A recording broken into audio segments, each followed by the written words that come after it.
Well, hello and welcome to the Leverage Podcast. I'm Paul Richard, your host today, of course, and we have a special guest with us, Justin Hannaford with eXp Realty here in the Southwest Missouri area in particular. Justin, welcome to the podcast today. Hey, Paul, thanks for having me, man. I appreciate it. It's awesome to have you with us today, and I'd love to have you go and give us a little bit of your background. You've got such a great history, and I'd love to have you bring us up to date and how you got into this whole real estate gig and that type of thing. So give us a little background on Justin. All right, man. What's my time limit? Because I can talk forever. Uh, You no, just go. You just go. yeah. So, like you said, Justin Hannaford, originally from the Ozarks here. So I grew up in a small town, one county over. So it's amazing to me how many people don't understand like where Stone, Taney, and Ozark County are, but we're all three right here together as neighbors. So I grew up one county to the east over in Ozark County. Graduated high school in Gainesville in 1998. And to save myself from making bad decisions or potentially ended up in jail, I joined the military, as a lot of kids back in the late 90s did. And so made a smart decision, joined the Air Force, and never turned back. So I just did a quick 26 years in the Air Force and decided to get back to the Ozarks as soon as possible so I could finally enjoy that freedom that I spent 26 years fighting for. Love it. But no, I was very, very blessed when I was young. My grandfather, he served in the Air Force and retired in 1977. Came back here and bought almost 400 acres back in 77 for almost $78 an acre. So Wow. you can do the math on that. Unfortunately, it's not in the family anymore. It's sold in 2019. I wish I still had it to sell today because I think I could probably get about twice what he got for it back in 19. Grew up on a ranch. We had about 50 head of cattle, a large stream that ran through there. So, we had bass fishing and tons of whitetail hunting. In Grandpa's retirement years, he decided to go above and beyond. And instead of just building regular deer stands, he built tree houses for us to hunt from. We had swivel boat seats and sometimes propane heaters and everything. So super spoiled, growing up here, now retired and trying to build my estate here, which unfortunately isn't as cheap as it was back then. But so I joined the military. I did have a quick practice marriage when I was 18. That didn't last very long, but I ended up finding the love of my life when I was stationed in Wichita Falls, Texas. I married Christina. We've got two kids, Dave and Angelina. David's 22, actually just turned 22, and now he's also serving in the Air Force down in New Mexico, flying those MQ-9 drones all over the world. So it's a pretty cool job.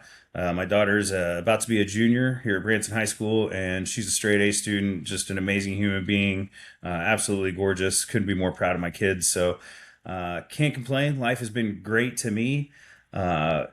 So when I retired from the Air Force, there was a couple stipulations I had as far as going to work because for most service members, they kind of follow the traditional path. Once you retire, you either go civil service, you do one of those jobs, whether it be, at an installation that you had previously been to, or the post office, or one of those government jobs, right? Because one of the things you do learn in the military is, man, it's hard to fire civilians.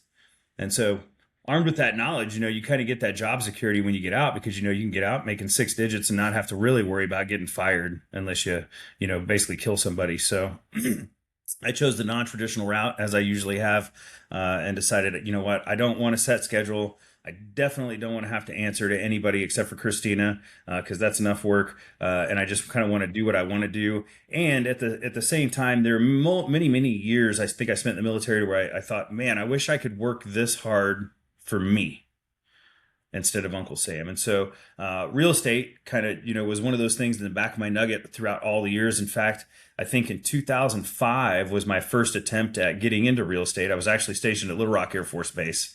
And I finished up the real estate school and I went to go take my test. I think I passed the national and didn't pass the state the first time, but literally that same week I got orders to Texas.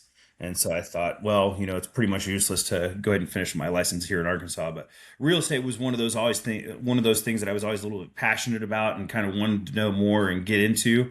And so I just felt like the stars aligned when I retired.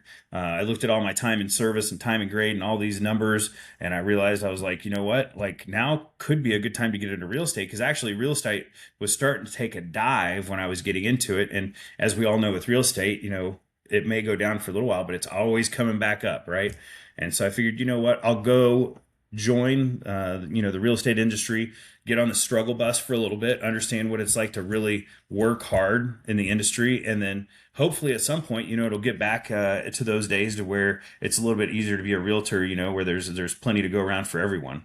And so I feel like we're kind of at that point now to where I've got a couple years under my belt, understanding how real estate business works, how to deal with clients, how to deal with the paperwork and the contracts and all that stuff. And then so I feel like I'm ultimately prepared now to be a very helpful realtor for my community and for my family now that I've got it kind of figured out, so to speak. That's awesome. That's awesome. Yeah. And then we met, what has it been now? 2.5 years ago or something like that, it seems like. And we got introduced through the Gwilt Group out of Tampa, and you had got your home established here in Walnut Shade, and then got rolling, and that type of thing. And I love that you're into, growing food and doing things like that. I love that. That's right in line with what my heart is and my wife's heart as well. And then I know you had a real passion to serve, the people. And so you joined the Lister Group here in the last, I guess about last year and a half and things. And so I've watched you grow. You got involved in the military network within EXP, and you grew that into just a lot more than it was. And so proud of you for doing that. And so you're a builder. You're a servant heart. I love those things about you. So anybody that gets to know you through this podcast, I think is going to want to know, love, and trust you as their realtor, in the area. And you're right. It does take a little while to get going. I began my career in '06, and then in '07, the bottom fell out of the market. And I was in St. Louis. I think it was 13.5% unemployment. They had just closed the Chrysler plants down in Fenton, and it was just a terrible time as far as trying to sell a house. It was all out of foreclosures, et cetera, as we all remember, and that type of thing. But I agree with you in this fact that you come through the storm like that, and then you when it gets good and the roaring 20s come back, or whatever you want to call it, we're ready, because we understand that the water level comes up, and it's sometimes realtors are so funny. They're like, I'm so great, I did this, and well, the market's buoying everybody up at this point. So you just realize, hey, it's not just me, it's partially the market, and you got to go with the flow. And I think, a lot of times you need to anticipate what's happening. So right now it's been, minimize your expenses and, serve the clients that you have, and understand, especially like in our Branson market, there's, it's a little bit more difficult to sell a condo these days because of the, high inventory, et cetera. So what are you seeing as far as, do you have any idea about, the interest rates, what you foresee coming up here in the next year or so, and what the market's going to look like? I know none of us have a crystal ball, but what's your sense about it? So my sense is confused because I keep in touch with what's going on in the media. And so with the potential end of this conflict, my anticipation was, as with most people, I think that interest rates would start to decrease by the end of the year. However, literally less than 2 hours ago, I read multiple articles that stated opposite of that. And so I'm not sure why. And this has been a very confusing year anyway. I've never had my investments do as well as they have during a conflict as they have this year. It's just incredible. I think I'm sitting at 12 or 13%. With so much uncertainty and fuel prices and everything like that going crazy. So honestly, I wouldn't even try to say what's going to happen with interest rates this year. Yeah. I'm with you, because it's been so unpredictable, right? And because I think other elements of the economy, like you said, the Wall Street, et cetera, are showing strength. And so, the underpinnings, a lot of that, oil production for us is off the charts, and that type of thing. And so we've got, but, global prices are, fluctuate based on a lot of different things. So we don't control that, and that type of thing. But I do see, Branson in particular is very sensitive to gas prices, because most of our tourists drive in right? And I actually avoided a trip to Kansas City the other day because it was going to cost me. I bought a ticket to a concert. It was $40, but to drive up there was going to cost me $60 in gas. So I was like, I'll wait till that person's singing closer to me and I'll just go then. So those are the kind of decisions you make. Are you going to leave on Friday night and come to Branson or not? And when the RV gets, 7 miles a gallon, that could, and it's running on diesel at $5 a gallon. It may not make sense, right? At that point. So, but I think once, like you mentioned, once the oil prices come down, which is, a big impetus for people to do more things. Obviously, it's a big budget item for most of us. And then the interest rate is going to be the other thing that needs to fall. I think if those two things are in line, I don't know, I see that it would be boomtown, but you're right. With the interest rates, we don't know what's going on there. And so I didn't see the report that you talked about. I'm going to go look that up later and that type of thing. But in the meantime, talk about what you do as a realtor right now to build your business. What kind of lead generation are you doing? What are you grinding every day, as far as getting your business going? So you can make all these elaborate plans, right? And Yep. in the military, we used to say, we can make all these solid plans until the first shot goes off, right? As soon as that first Yeah. round fired, that whole plan goes to hell in a handbasket. And so Yeah. that's kind of very similar to how my real estate business has gone. And so I still have very elaborate plans for what I'd like to do, especially in Branson, and how I plan to serve veterans. However, this year I have just been super blessed with those random phone calls. I know that, one time you and I were talking probably about a year ago, and you happened to just meet somebody that was looking to buy or sell, like in the building that you work in. You know what I mean? Like those Yes. chances are, very, very finite. And so same thing for me this year. I was in the right place at the right time, met the right people, got just the right phone calls to where I've been so busy that I haven't had the opportunity to implement those plans yet. So when it comes to the grind, and I think, it's always a blessing in disguise, right? And so like, I think that someone knows where you really need to put your effort, because I'm a really good planner, right? Like it's hard to get where I got in Yeah. the military and not understand planning. Uh, but I think that somebody knew that, Justin, you need to practice marketing because you're not very good at marketing and content creation. And so, honestly, that's what I've been really working hard at this year, is try to be better at marketing, because when you get a client, just like, they become family. And so like when you're trying to sell something for a family member, you're working your butt off trying to figure out, how do I get this person to their goal, right? How do I get this thing across the finish line so that they can meet their time or finance or whatever their certain goal is. And so you genuinely put your heart and soul into these efforts when it comes to selling property. And so I've learned a lot. Once again, super lucky to be on Lister Property Partners, because I literally sit right next to Satira Loves Branson, who, if you don't know, she's one of the biggest influencers in the area, and she has Yes. multiple connections. And so being able to, not just be trained by her, but to sit next to her and pick up on how she's doing and what she's doing, what she does, because she's pretty much a master when it comes to the marketing stuff, has been fantastic. But even still, it still takes execution, right? And just discipline and all those things. And so discipline, I don't have an issue with, but just trying to get the techniques down pat has been challenging. That's awesome. Yeah, I love what you're saying, because I was just looking over here at my screen earlier. And so, are you familiar with the book, The One Thing by Gary Keller and Jay Papasan? Have you ever heard of that? Yeah, I've heard of it. I haven't read it. Okay.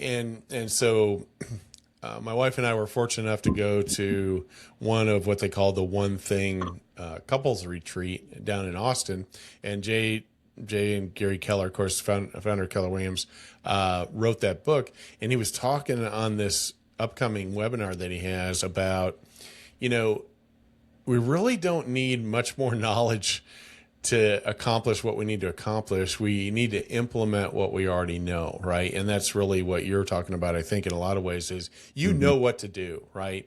And then it's also about do we take on those distractions that come up, right? There's going to be life things that happen that are going to take us off course. You recently made a decision. We won't go into it, but you made a decision to, you know, not take a leadership position that you were offered because it was a matter of you needed to focus on the right things. You know, you had to keep yourself focused. And that's so important, is to be able to say no to a lot of things, that you can say your best yes to the things that matter, right? Like your kids, your wife, those things going on. So I love that about you and that part of it. And the one thing I thought with Jay Papasan's presentation, I'll send you the information about it because I think you might benefit, is that, you know, I do like to be reminded of what I already know. And so sometimes you just have to be out there. So when you're at Lister Partners or you're talking to Satira, a lot of that you already knew it was the right thing to do. It's just like, oh yeah, I need to do this now, right? And then because you can only take on so much at a time, right? And in that one thing book, they talk about the which I love, is the kind of the opening thing is about dominoes. And so the when you place a domino, it can knock over the next domino in that series at 1.5 times its own weight. So it does that every time it moves forward. So it's more about doing things consistently, and being there consistently. And I've seen that in you. You've been consistent. You've showed up. You've done the hard things to get there right now. So can you give us a little insight? What's kind of the latest that you maybe learned from Satira or something? What's your latest implementation in the real estate marketing side? Can you share anything? Yeah, so I think one of the biggest ahas that I've had over the last probably month is, I go to a lot of different virtual meetings with different folks, whether it's, the EXP Military Network or EXP, or, we have networking groups here locally in person. And so you hear a lot, and the hottest topic always is AI, right? And so everybody's talking about Yes. AI. And so I think that there's a lot of misinformation or disinformation as far as what AI can and can't do and how it does it. You know what I mean? Like, AI is a wonderful tool. You do have to be wise enough to go in there and double check its work, right? And so, like, I treat AI as kind of like one of my pupils, right? Here's one of my students that's a really smart, book smart student that doesn't have any common sense, right? And so you have to go in there and check to make sure, right, is the common sense existent in the product that it produces. But I think that there's certain limitations, and I think the most important thing to understand is there's 3 levels that you're working with, right? And so it doesn't matter whether it's Gemini or Chat or Claude. There's always 3 levels. There's the free version, there's the pro paid version, and then there's the agentic version. Okay. And only within the last 30 days have I learned about the agentic versions that people are paying $100 to $200 a month for. And so, as you know, with virtual assistants, which are priceless, right? Like, virtual assistants can help your business grow exponentially overnight, almost, right? Just because you can delegate so many of these Yes. minuscule tasks that you don't need to use your big brain for. Those are small brain tasks, right? And so, give those tasks to somebody that has time, right? That you don't have, because Yes. once again, going back to time, right? Time is the most valuable resource known to man, which is why VAs are so important. Now, I hear multiple, especially in the real estate industry, I got rid of all my VAs. I don't have any employees coming to the office. AI does everything, right? And that's when I start raising my BS flag, and I'm like, okay, I don't really, Yeah. but I'll hear you. And not until recently did I sit in an education whenever it was all about agentic AI, right? And how you get these personalities to do these things. And so, for example, there's a coworker down in Alabama, and he's got 5 agents within one platform, right? And so, but that took, Mm. 30 days of training per agent. So he's got maybe 5 employees that are all artificial, but he also, people don't talk about, oh, it also took him 5 to 6 months to train those employees to do what they do, to answer phone calls and text messages and emails and sound like a human, right? And so I think it's really important to understand how these things work, so you can better understand how to leverage them and not spread false information, right? Because like the bad information is like, oh, well, I've got chat doing all this other stuff. So now, I come home and I'm like, hey, chat, I need you to be my marketing manager. And then I also need you to be my administrative assistant. And I also need you to be my transaction coordinator. And it doesn't work, which can be deflating because you're like, well, maybe I'm not smart enough to figure out how to make it work. Well, the thing is, you need to understand the different models and how they work. And so I think that has been very, very helpful. And I think that it's important to understand that because as business owners and operators, you have to understand where it's going, right? And so the internet was amazing, right?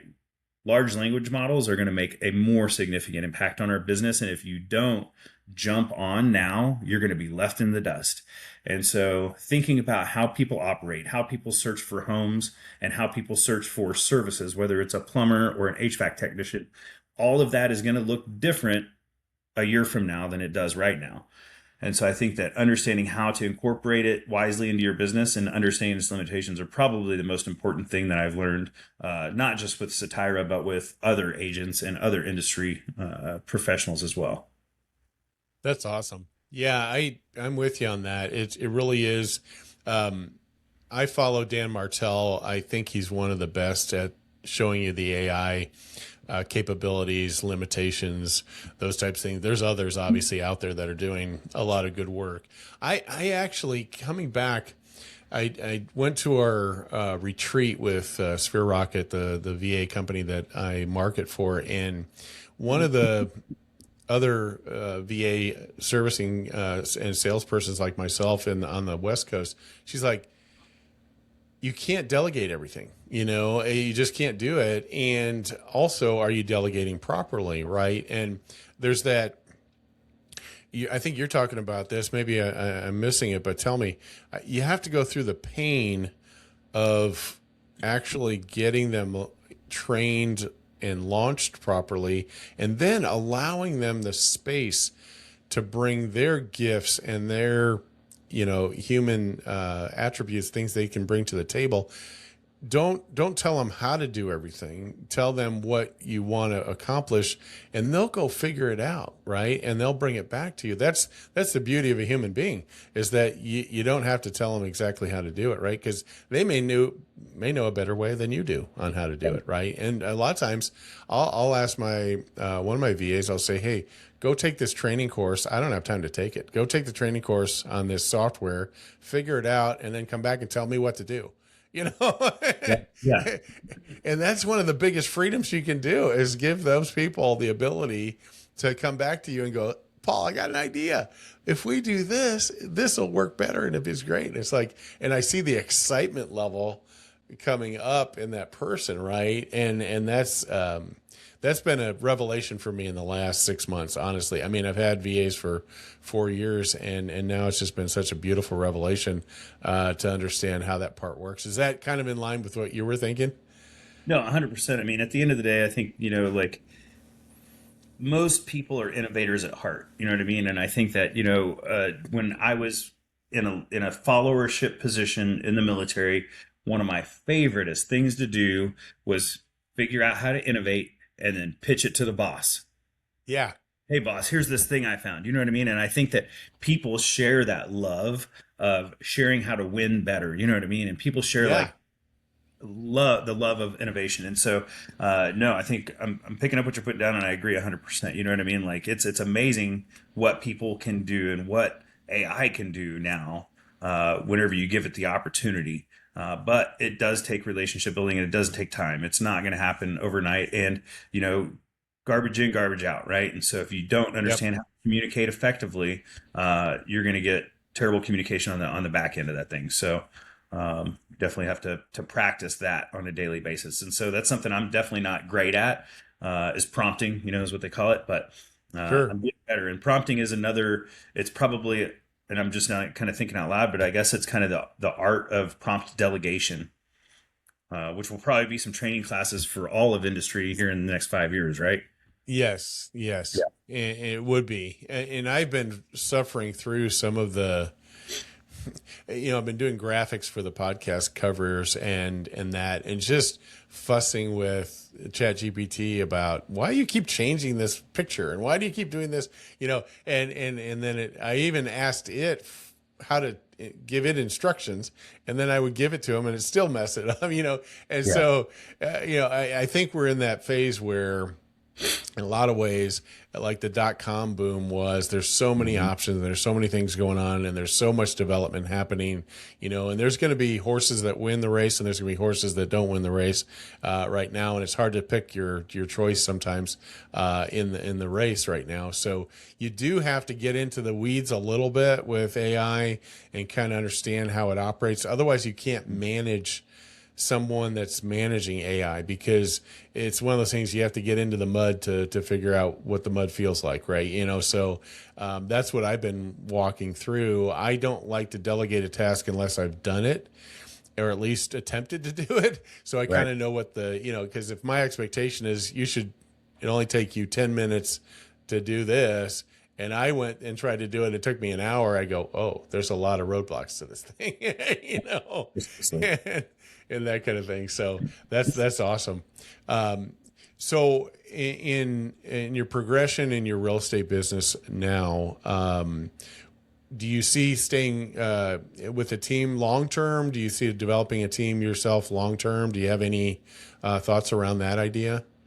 Yeah. So,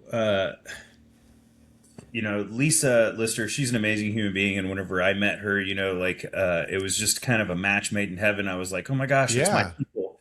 And I told her from the very beginning, I was like, you know what? I'm so glad that you decided to be the team leader, because I've been one, not in real estate, but in real life in the military. And I'm yeah, done. I'm just done. You know what I mean? There's a lot of things that you have to deal with that people don't think about, right? And so, like, on my last assignment, I think I had about a dozen civilians that worked with me, and I was in charge. But if you've ever worked, okay, so if you work in the government and you have GS civilians, you can give them orders and you can give them paperwork and you can hold them accountable. However, there's these other people that service the military and serve right next to us that are contractors. Okay. And with yeah, yeah. contractors, you're not their boss. You're just basically their observer, and you report Right. to whoever their higher headquarters person is. And so I had about a dozen of those folks. And the one thing that you learn is, no matter what, even if you can't tell them what to do, you still have to help them as human beings, right? And Right. so when you're dealing with human beings have lives. Human beings have bills. Human beings have families. Human beings have these things, right? And so I can't tell you how much I appreciate being on a team to where I can be that person to have, my people that I can ask questions, but at the same time, I don't have to be the one that goes home at night and has to deal with all the things. I'm not saying that it's always bad. Sometimes it's wonderful, you're right, being a person and watching the birth of their kids and all that stuff. But at the same time, it takes a lot of bandwidth to be the leader. You know what I mean? And I appreciate having bandwidth again in life. You know what I mean? And so, being able to take care of my family, my clients, the way that I want to see fit, and not have to deal with drama or personalities or things that you have to deal with a team is important. So with that said, uh, right now in 2026, like, I have no desire to ever leave the team. You know what I mean? I think the team is great, and my whole goal in life would be to build the team. I mean, if we could get the team to 25 people in Branson, Missouri, I think we'd probably take over Southern Missouri. Um, but I think we've got a great foundation. And I can tell you, like, we are selective. We're not just going to take anybody on the team and be like, hey, join our team. Like, there is going to be a vetting process. We want to make sure that first and foremost, you're a decent realtor. You're going to take care of your job, number one. And second of all, are you taking care of your clients? Are you doing the things for your clients that you said that you're going to do? And then, are you a good brother or sister? You know what I mean? Like, are you a good value asset to the team? If I do have a flat tire, can I call you, Paul? Which with you, Yeah. I know I can. You know what I mean? But like those, Absolutely. or is it going to be one of those people that'll be like, oh man, I got this other thing going on? They're not going to be there for you. So I just absolutely love where I'm at, and I don't see anything changing for a long time. That's awesome. And I love that because, yes, under the umbrella of that, you can grow to be, you can have the life that you want, and build it right there, and yet not have, right, that responsibility that you're waking up at night going, oh my, oh wow. Those types of things, or getting the call in the middle of the night. Not that you'll never get a call in the middle of the night, but Right. there's less of them when you've got an umbrella like the Lister Group over you and doing that. So I totally value that. That's awesome. That's awesome. And she gives you the freedom to grow the way you want to grow, right? And so that's a beautiful thing as well. I love that. I love that. And that really under EXP, even that umbrella also allows that freedom. And that's one of the things why, EXP has been good, very good to me, is Yeah. that it allowed me the freedom to expand and do the things that I want to do in that realm as well. So I was also wondering for you, are there any other goals that you have over the next 6 months to a year that you want to share with us that we might be able to help you or maybe give you some insight into? So really short-term goal of mine over the next 6 months is very selfish. So Okay. I fell back into my military routine, even in the real estate industry, to where uh, I have a philosophy that I think that most good people are spring loaded to yes. And I think we kind of touched on this earlier, right? And so you Yeah. have to be able to wisely say no. And so earlier this year, so my short story, my cousin moved here. He brought a pontoon boat. And basically, since he doesn't have property and I do, I inherited a pontoon boat. Obviously, since it's at my property, I can use it whenever I want. But that pontoon boat was a disaster. Okay, so like I'm Oh, telling you, like I don't know how many owners it had, but there had been at least 60 different versions of the same LED lights hooked up at some point, right? And so just kind of one of those things to where it was I spent more time working on it than I did enjoying it. And so I told him, I was yeah. like, you know what we need is we need a little fishing boat that we can just come home from work, hook up, and get it in the water in 45 minutes anywhere like in our area. He agreed, and so I got a bass boat probably in March, and it still hasn't seen the water. And so that's a Why is problem. that? Well, because I've been too busy working, Paul. Okay. And so that's the thing. So I've got to figure out how to be a better time manager as a civilian. I think in the military it was pretty easy because a lot of it was very set for you. You know what I mean? Like there was a lot of days where I went to work and I didn't get to choose what I was going to do between 6 and 4 p.m. or 6 a.m. and It was 4 p.m. structured for you, right? It was structured for Yeah. me, right? And so Yeah. here, now that I'm able to do my own structure, I am more apt to put a work thing on the calendar than a fun thing on the calendar. And so what I'm trying to make myself do and my goal for the next 6 months is I need to do more me things on my calendar instead of we things or they things. You know what I'm saying? So it's kind of Yes. a selfish goal, but I think it's really important this juncture in life because I spent 26 years doing a thing and I'm supposed to be partially retired. I told myself I was like, I'm going to be a part-time realtor. But for me, it's almost impossible to be a part-time anything. I feel like I just need to be Understood. full-time. And so I'm just going to try to pull Yeah. back from that without my clients noticing. You know what I mean? And so, like, I don't have a boatload of clients. I've got a handful at any given time. And so I still want to be able to take care of them, but at the same time, take care of me. And so last summer, for example, when I did take time off, I didn't know how to take time off as a realtor. I also didn't know how a team functioned very well. And so, like, I was stressed out the entire time that I was away. This year, I was able to take a week already, which 4 of those days actually ended up being vacation days, which was amazing. So I think 4 out of 6 days Nice. I was actually not attached to my phone. But I think I've got it figured out to the point now to where I can kind of combine the two. I can get on the boat, probably catch a fish, and before I cast again, I could probably answer the phone and take care of a client while I'm on the boat because I've gotten to that level to where I have the confidence and the knowledge to be able to do that. And so, not really pushing off all my work, but at the same time, kind of combining my personal life and professional life at the same time. Now that I figured out how to do it. I I agree with you. I think you can roll those together. Um, One of the things that is in that one thing book is that the work family life balance is not, it's a myth. It's a total myth. And Mhm. you have to go to extremes sometimes. So if you have a client that's in an intense situation, you're going to have to allot them some extra time, and the family might have to be on hold for a day or two while you get this thing, out of the weeds and get it going. And then I'll be back, by Friday. I'll be back to normal. Just let them know I'm going to be crazy for a couple of days.